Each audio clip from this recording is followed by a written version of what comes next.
திமுக என்றாலே திருட்டு, புரட்டு, அதை காப்பாற்ற செய்வது உருட்டு. ஈரோடு கிழக்கு இடைத்தேர்தலில் நாம் தமிழர் கட்சி வேட்பாளர் சீதாலட்சுமியை ஆதரித்து சீமான் பேசுகையில், திருட்டு புரட்டு, அதை காப்பாற்ற திமுக செய்வது உருட்டு என கடுமையாக தாக்கி பேசியுள்ளார். அளித்தது யார்? இந்த திமுக.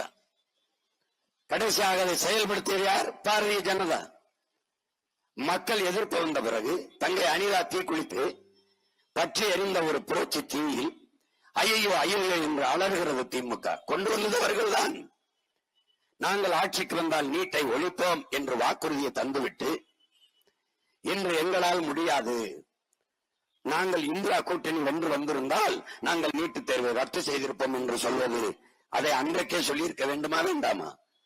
எங்களால் முடியாது, ஒருவேளை காங்கிரஸ் தலைமையிலான கூட்டணி வென்று வந்தால் அதை ரத்து செய்வோம், அப்படித்தானே நீங்கள் வாக்குறுதியை தந்திருக்க வேண்டும். ஆனால் நாங்கள் வந்தால் நீட்டுத் தேர்வை ரத்து செய்வோம், அதற்கு எங்களிடத்திலே ரகசிய திட்டங்கள் இருக்கிறது என்று அறிவித்தது இவர்கள் தான். எல்லாம் வெற்று அறிக்கைகள், வெற்று தீர்மானங்கள், வெற்று வாக்குறுதிகள், அவ்வளவும் ஏமாற்று. கூட்டுறவு கடன்களை தள்ளுபடி செய்வோம். நீங்கள் ஏதாவது நகை நட்டு வைத்திருந்தால் அடமானம் வைத்து கடன் பெற்றுக் கொள்ளுங்கள், நாங்கள் வந்தால் அந்த கடன்களை ரத்து செய்வோம் என்று பேசியது அருமை தம்பி இன்றைக்கு துணை முதல்வராக இருக்க உதயநிதி அவர்கள்.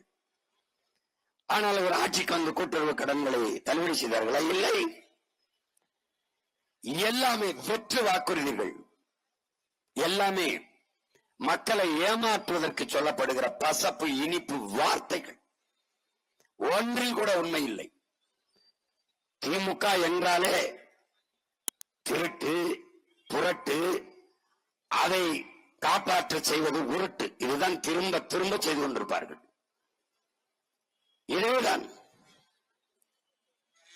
ஆட்சிக்கு வருவதற்கு முன்பு நாங்கள் வந்தால் மதுக்கடைகளை மூடுவோம் பேசியது இருக்கிறது. வலைவழியிலே பாருங்கள். ஐயா கலைஞர் தொடங்கி ஐயா ஸ்டாலின், தம்பி உதயநிதி, அம்மையார் கனிமொழி எல்லோரும் நாங்கள் வந்தால் மதுக்கடைகளை மூடுவோம். வந்த பிறகு ஏன் மூடவில்லை என்றால் வாயை மூடுவோம். இதான் அவர்களுக்கு கோட்பாடு, இதான் அவர்கள் நிலைப்பாடு.